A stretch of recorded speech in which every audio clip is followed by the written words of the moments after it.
Last weekend, a few of us went out to the desert, and we go out there because it's very easy to let go of being someone when you're there. The same magic that happens out there happens here. It's just most people are too busy being someone, so they don't notice it. So take you out where there's just an infinite expanse of blue and the intense heat, and it's just a little easier to let go. So we do these retreats every so often, and different ones for different types of people, depending on how fluid your awareness has become. So we have one coming up in October to Santa Fe. That one's for people that can actually sit still for at least 30 minutes. If you have trouble sitting, if you can make it through a class, you're good. But it's not for somebody brand new that still has never experienced meditation. And then we do other retreats for beginners once in a while. But usually we like to start people here in the safety of this room, because it's just for an hour. And the real teaching happens in the silence of meditation. That's where I show you that I'm no one, and that you're no one too. We can be no one together, because we can't be no one apart. There's no separation. It's this idea, this mental formation that's rolling along through existence after existence after existence, creating this body. And in our thoughts, we decide that, well, gee, I'm here, I've got this body, I must be someone. So maybe I'll be someone important. And we create more thoughts around this story of self-importance. And sometimes the story of self-importance takes an interesting twist, where we decide to be someone who is not important. So we shrink ourselves down. And then you have the other people in this relative world who are trying to be somebody important, and they get really big. And so it all balances out in a weird kind of way. But it's very painful. There's a lot of suffering involved with being someone. So that's the secret. If you want to overcome suffering, it's just stop trying to be someone and recognize what you already are is no one. It's just this blissful, undifferentiated, unborn awareness. But now that I've put words to it, now of course you think it's a thing. It's someone again. So it's not what you think, which is why we meditate. So we do all these different techniques to bring us to that door of silence, to bring us beyond time, beyond space, beyond all conception, where we can just drop away all of this baggage that we've been lugging around, all of these different forms that we've trying to fit into, but they're all a little bit too small. And as we learn to do that in meditation, our formal seated meditation, when we've done that enough times, and I'm sorry there's not a roadmap, there is no index you can look up. What is enough times? It's enough when it's enough. But by doing this practice of our seated meditation, when we get up from the chair, from the cushion, and we go and interact with the relative world, where we put on our mask of being someone, there's a part of us that is awakened to the realization that, oh, we're not any particular way. I am this someone right now, and we can look at the different causes and conditions that created that someone, and that can take a whole lot of time. That type of inquiry can help us a great deal in discovering how we're stuck on being a particular way, a particular someone. So sometimes it's a good thing to do, to examine what it is that has created this someone. But try to remember that that someone is insubstantial. It was just created out of a thought form. And the minds are very, very smart and very tricky. We start interacting with the world. We start playing the role of being someone. And we discover that, oh wow, this really hurts being this person. So let me figure out how I got here and so I can undo it. But in that process of inquiry, of looking at these causes and conditions, we develop this wonderful story. And before we know it, we've become so enmeshed in the story, we forgot what we were doing. And now we're in a position where we will defend our story. Tell other people, no, you don't understand. Let me explain to you my story. This is why I'm miserable. And this is why you should be miserable too. For feeling particularly generous. So be aware that that's another way the mind kind of enmeshes itself into this being a someone. And then of course there's the very popular idea of overcoming being someone. And now you have become the person who overcame being the other person. And you can write a book, and you can go on Oprah and become very famous and inspiring to many other people who wish to overcome the someone that they are. But guess what? You're still trapped as a someone. You've forgotten that you're no one. But when I point that out, there's a part of the mind that, puts its claws out in the doorway and says, well, no, I don't want to be no one. Because we think that being no one means to be someone who's not important. And that's not at all what it means. To be someone who's not important is still being someone. I'm talking about being no one, nothing. Or if we flip it upside down, I'm talking about being everyone and everything, all at once. The mind really likes that idea. It says, yes, because then I can be in charge of everything. Because it forgets that to be everyone and everything, you are both the victor and the victim. You're the predator and the prey. And we say, oh, no, I'm not going to be that. I wouldn't be a predator. I'm not that mean. And then we flip over and say, oh, no, I wouldn't be prey. I'm too smart for that. And then look, now you're no longer everyone. You're back to being someone. So there's a lot of games that get played as we explore the different stories of being someone. So it doesn't work if we have our nice meditation in the morning, we get up and we say, okay, I'm going to be no one. Because now you're someone being no one. So sorry, it doesn't work that way. But what you can do, a way that we can play with this, is to become very cognizant of the someones that we become. So every moment that you're playing in this relative world, every moment of interaction, you are assuming a role and an identity.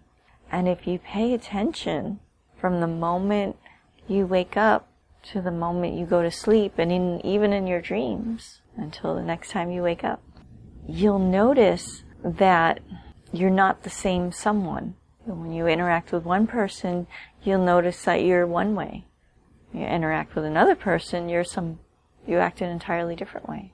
And now you can make yourself really mental by trying to examine, well, why do I act this way around this person? Why do I act that way around that person? And that can be an interesting discovery. But what I would find much more useful is to simply observe how or what is happening as you become one someone, and then a few minutes later you're a different someone, and then an hour later you're yet another someone. Because by just watching this process happen, even if you don't fully understand the mechanics of it, you're becoming aware that your identity is not fixed. And then suddenly, there's that enough, when you've noticed enough times. Again, I don't know how many is enough, but whatever is enough for you, when you've observed this enough times, then this little epiphany happens where you realize, wow, well, wait a minute, I'm not any of these someones. What does that mean?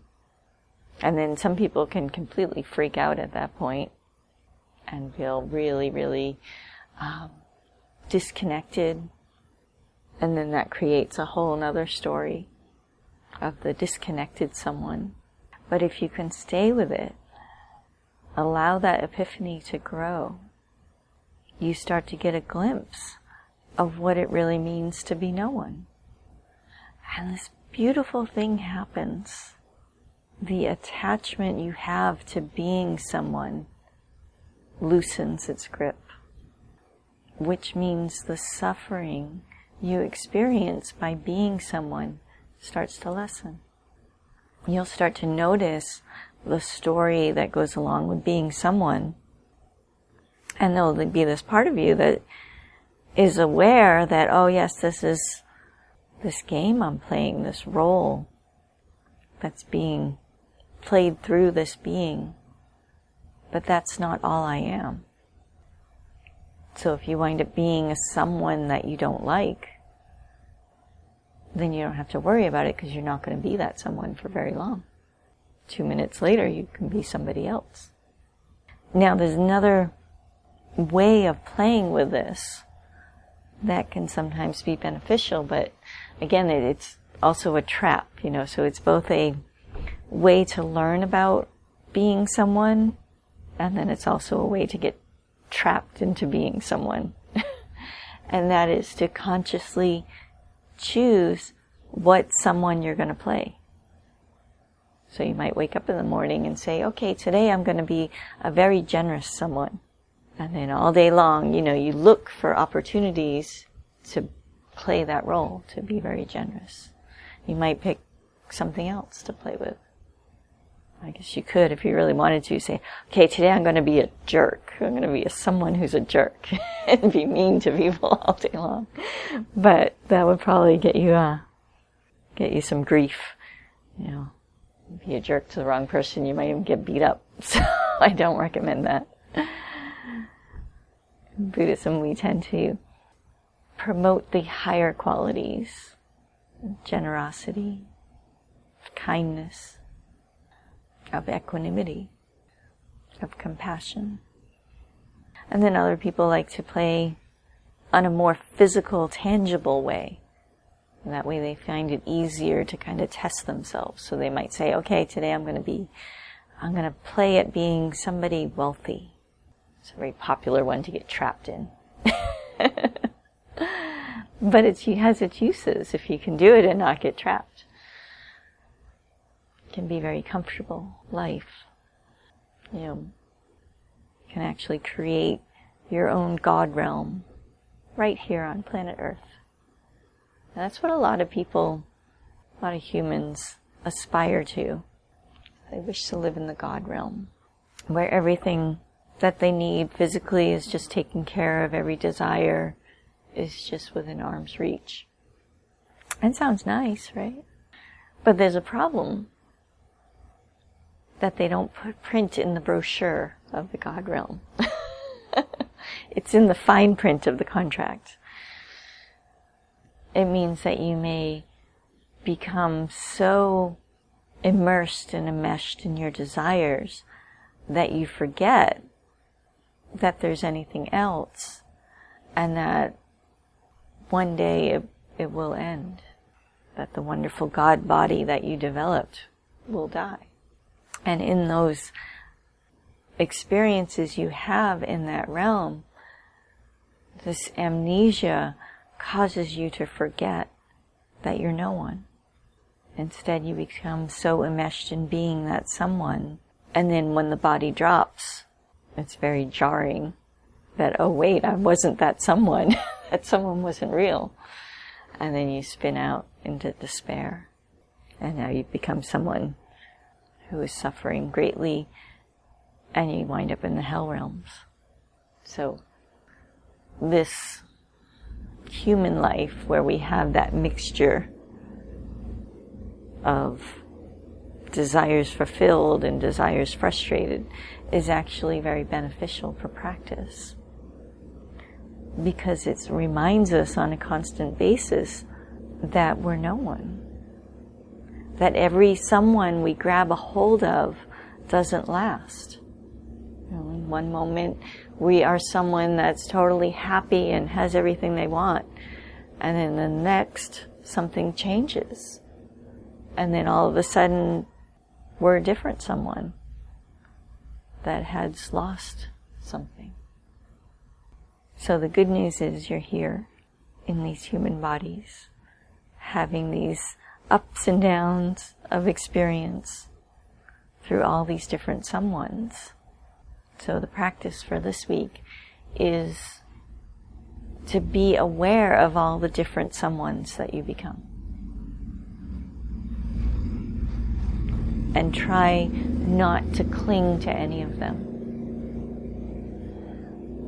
Because sometimes we're somebody that we really like, and then everybody around us really likes them too. And then something shifts in our attention. We might keep trying to be that someone, but it's not real. It's not genuine. It's not the correct role for that moment. So we see it, and then everybody else sees it, and then all of a sudden it's all weird.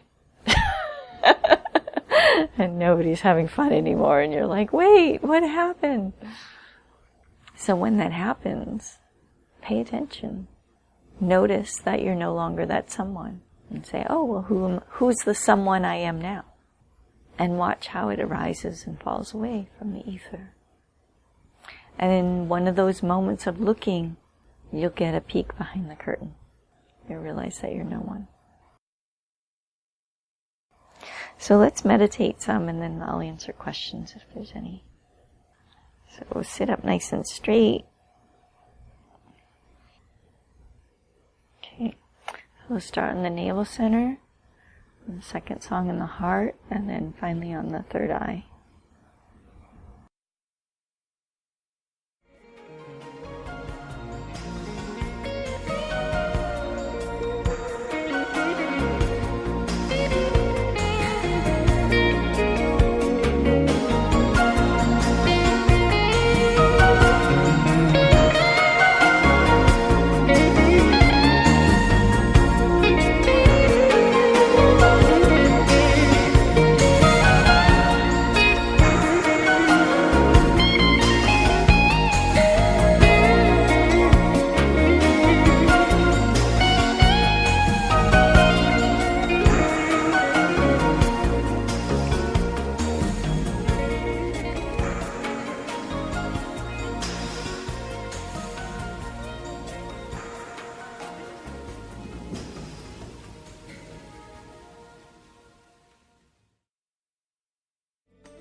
as you become aware that you're playing at being someone, allow yourself just to touch that lightly. Notice when you get so wrapped up in being that someone. A good clue is when you have heightened emotions about it or about what somebody else is doing. Provides this wonderful reflection of that, oh, I'm being someone right now. And don't be worried by it. There's a wonderful teaching in Milarepa. Be neither attracted nor repulsed.